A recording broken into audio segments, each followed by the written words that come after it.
Hello friends, आज हम winter के लिए बहुत ही अच्छी रेसिपी लेके आए दोस्तों। इसे आप रोज़ सवेरे 1 से 2 चम्मच खाएंगे दोस्तों, बहुत ज़्यादा आपको एनर्जी मिलेगा। बहुत ही फ़ायदेमंद है। तो इसे आप औषधि भी बोल सकते हैं, जो कि बहुत ही स्वादिष्ट भी है और साथ में हेल्थ के लिए बहुत अच्छा है। इससे आपके कैल्शियम की कमी जो है वो दूर हो जाएगा, खून की कमी है वो दूर हो जाएगा। आपको अनिद्रा है या फिर थकान होता है, कमजोरी होता है, बच्चों के लिए दिमाग तेज करेगा। तो बहुत सारा इसका बेनिफिट्स है दोस्तों। बेनिफिट्स तो इतना है कि मैं बताऊँ तो बहुत ज़्यादा वीडियो लंबा हो जाएगा। तो चलिए हम आज का औषधि बनाना शुरू करते हैं। इसके लिए दोस्तों यहाँ पर मैंने बादाम लिया है, काजू लिया है, खसखस लिया है। सभी को मैं यहाँ पर भिगा देती हूँ। खसखस को 1-2 पानी आप धोकर भिगाइए, क्योंकि जो इसमें थोड़ा बहुत मिट्टी वगैरह लगा रहता है। और बादाम को भिगा दीजिए। और उसके बाद ये देखिए दोस्तों, मैंने यहाँ पर कुछ सीड्स लिए हैं, जैसे कि ये है मेलॉन सीड्स, और यहाँ पर ले लिया है पम्पकिन सीड्स। उसके बाद मैंने ले लिया है सनफ्लावर सीड्स। ये सीड्स जो होते हैं बालों के लिए, स्किन के लिए बहुत अच्छा होता है, तो आप इसे भी लीजिए। कैल्शियम भी उसमें बहुत अच्छी मात्रा में होता है। तो सभी सीड्स को भी मैं यहाँ पर भिगा देती हूँ। इस सीड्स को ज़रूर ऐड कीजिएगा, क्योंकि बहुत ज़्यादा फ़ायदेमंद है।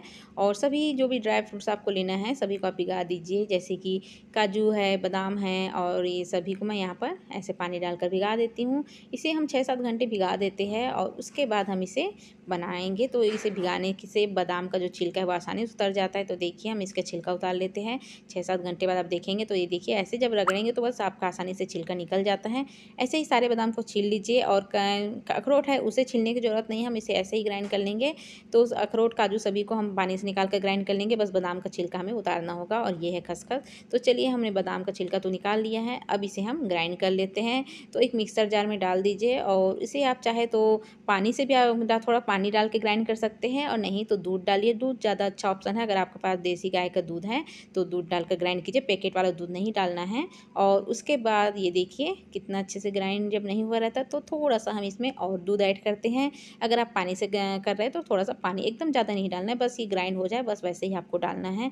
हमको जितना कम हो उतना हमको दूध या पानी यूज़ करना है, ज़्यादा नहीं। और उसके बाद और जो भी हमने सीड्स से और ये जो ड्राई फ्रूट्स वगैरह जो और भिगा के रखे उसे भी हम ऐसे ही मिक्सर जार में डालकर ग्राइंड कर लेंगे। तो सभी को ऐसे हम ग्राइंड कर लेते हैं बारी बारी से। तो उसके बाद मैं देखिए इसको भी ग्राइंड कर लेती हूँ। काजू और अखरोट को मैं एक साथ डालकर ग्राइंड कर देती हूँ, और उसके बाद बाकी सीड्स जो है उसे ग्राइंड कर लूँगी। और खसखस सीड्स को एक साथ डालकर ग्राइंड कर लीजिए। ऐसे करके आप सभी को ग्राइंड कर लीजिए। ग्राइंड में अगर पानी का ज़रूरत पड़ता है तो थोड़ा थोड़ा दूध डालिए, अगर दूध नहीं है तो पानी से भी आप कर सकते हैं, पर कोशिश कीजिए पानी कम डालिए। और उसके बाद ये देखिए हमने एक बर्तन गर्म किया है, मोटा तली का कोई भी कढ़ाई बर्तन जो भी है वो ले लीजिए, और उसमें हम डाल देंगे गाय का देसी घी। यहाँ पर आपको गाय का देसी घी यूज़ कीजिए, हो सके तो A2 टाइप का जो गाय देसी गाय होता है या फिर गिर गाय होता है उसका घी यूज़ कीजिए, क्योंकि ये जो होता है बहुत ज़्यादा फायदेमंद होता है। इनका दूध, दही, घी सभी चीज़ बहुत फायदेमंद होता है। और यहाँ पर सभी घी को एक साथ नहीं डालना है, थोड़ा थोड़ा घी डाल के आपको इसको भूनना है। थोड़े अब शुरू शुरू में तो ऐसे देखिए भूनने में थोड़ा दिक्कत होता है, चम्मच चलाने में नीचे चिपके जैसे लगता है, पर जब ये अच्छे से भून जाता है तो बिल्कुल एकदम हमारा जो एक बर्तन है, कढ़ाई जो है एकदम साफ़ हो जाता है। तो इसे आपको ऐसे ही धीरे धीरे भूनना है, जैसे कि हम लोग कोई हलवा वगैरह बनाते हैं तो वैसे ही आपको घी ऊपर से घी डाल डालकर ऐसे अच्छे से भूनना है। इसमें थोड़ा सा ज़्यादा घी लगता है दोस्तों, कम में भी बन जाता है, बहुत टाइम लगता है अगर कम घी डालेंगे तो। पर घी अगर आप ज़्यादा डालते हैं तो आपके हेल्थ के लिए फ़ायदा ही होता है। तो कोशिश कीजिए घी में कंजूसी ना करें, क्योंकि अब हम इसे जो बना रहे हैं कम से कम ये इतना जो क्वान्टिटी है, ये जो है 10 से 15 दिन आपको आराम से चलेगा। इसे ऐसे ही आप इसे बना कर स्टोर कर 3-4 महीने के लिए भी आप रख सकते हैं, ख़राब नहीं होता है। ना ज़्यादा क्वांटिटी में आप ले सकते हैं अगर ज़्यादा दिन के लिए बनाना है तो, जो हमने सामान लिया है उसे। और ये देखिए भूनते भूनते इसका कलर ऐसे बादामी कलर आ जाता है, ये देखिए दोस्तों। और कलर देख सकते हैं, पहले वाइट था अभी इसका कलर चेंज हो गया है। पूरे ड्राई फ्रूट बहुत अच्छे से इसमें भून जाता है, और जब ये अच्छे से भून जाएगा तो इसका पहचान ये है कि ये थोड़ा सा दानेदार होने लग जाएगा, और जो हमारा कढ़ाई में जो चिपकते रहता है वो चिपकना बंद हो जाएगा। तो ये देखिए इतना स्मूथ, इतना अच्छा हो जाता है जब इसे हम भूनते रहते हैं तो इसे अच्छे से आप भून लीजिए कि आपका कढ़ाई ये छोड़ने लग जाए, और घी जो है वो भी एकदम ऊपर आने लग जाता है इसका भून जाने के बाद।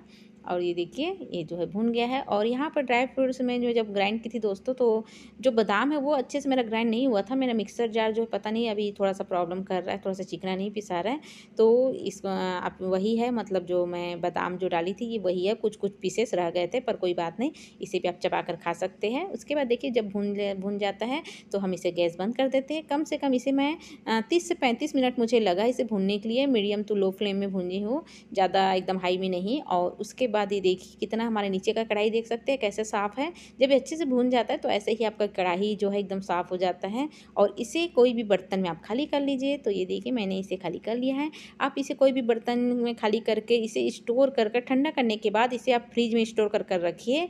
और जब भी बनाना है तो आपको 2 या 3 चम्मच ही यूज़ करना है। एक आदमी के लिए 1 से 2 चम्मच यूज़ करना है। तो घर में जितने मेंबर है उतना चम्मच आप यूज़ कर सकते हैं। तो अभी मैं रात के टाइम इसे बनाई हूँ दोस्तों, और सवेरे जब मैं इसे बनाऊँगी तो मैं आपको दिखाऊँगी कि इसे हम इसे कैसे बनाना है। तो ये देखिए मॉर्निंग के टाइम यहाँ पर हम लोग 3 लोग हैं, तो 3 लोगों के लिए मैं यहाँ पर 5 चम्मच ले रही हूँ, क्योंकि मेरा बेटा थोड़ा छोटा है। और 5 से 6 चम्मच आप ले सकते हैं 3 लोग हैं तो। और उसके बाद इसे कढ़ाई में थोड़ा-सा हमने घी डाल दिया था। ये वही वाला कढ़ाई है जो कल रात को मैं इसमें बनाई थी। तो उसी में मैं थोड़ा-सा घी डाल दी हूँ, आधा चम्मच के करीब, और उसके बाद इसे थोड़ा देर भून लेती हूँ। भूनना इसलिए क्योंकि ये जो है फ्रिज में रखे-रखे जम गया था इसीलिए। और उसके बाद हम यहाँ पर स्वाद अनुसार यहाँ पर गुड़ डाल देते हैं। गुड़ की जगह पे आप शक्कर भी डाल सकते हैं, पर गुड़ डालना ज़्यादा अच्छा होता है, हेल्थ के लिए अच्छा होता है, क्योंकि गुड़ जो है वो भी हड्डियों के लिए बहुत फ़ायदेमंद होता है और ठंडियों में गुड़ खाना ही चाहिए। तो गुड़ का भी बहुत सारे अपने फ़ायदे होते हैं, तो गुड़ ऐड करेंगे तो ज़्यादा अच्छा है। और ये देखिए गुड़ भी इसमें अच्छे से पिघल गया है। गुड़ के पिघलते तक हमें अच्छे थोड़ा देर इसे भूनना है। आधा से 1 मिनट आपको इसको भूनना पड़ेगा, जिससे कि गुड़ जो है वो पिघल जाए। और बस इसमें हम दूध डाल देते हैं स्वाद अनुसार। तो आधा कप के करीब मैं यहाँ पर दूध डाल दी हूँ। आधा कप या छोटा कप जो है उसमें आधा कप आप डाल सकते हैं, एकदम ज़्यादा नहीं डालना है, जिससे कि जल्दी से ये सूख जाए। इसे थोड़ी देर भूनिए दूध का इसमें सूखते तक। और बस आपका ये जो है बहुत ही टेस्टी औषधि बनकर तैयार है। बहुत हेल्दी, बहुत टेस्टी है। इसे खाने में आप ज़रूर यूज़ कीजिए सवेरे। इसे सवेरे आपको ब्रश करने के बाद खाली पेट खाना होता है। इसे क्योंकि ये औषधि है, औषधि जैसे सेवन करेंगे तो आपको बहुत ज़्यादा बेनिफिट्स होगा। बच्चे के लिए बहुत अच्छा होता है। एग्ज़ाम वगैरह के टाइम इसे ज़रूर दीजिए, बच्चे का दिमाग तेज़ होता है। और ठंडियों में खास कर इसे यूज़ कीजिए। ठंडियों में डेली आप इसे खाएँगे तो आपको कोई भी परेशानी है ठंडी या संबंधी बिल्कुल नहीं होगी। तो कैसा लगा आज की रेसिपी मुझे ज़रूर कमेंट कर बताइएगा। तो चलिए हम अगले वीडियो में मिलते हैं, तब तक के लिए बाय, टेक केयर। और सब्सक्राइब नहीं किए तो प्लीज़ सब्सक्राइब ज़रूर कर लेना। तो चलिए बाय बाय दोस्तों।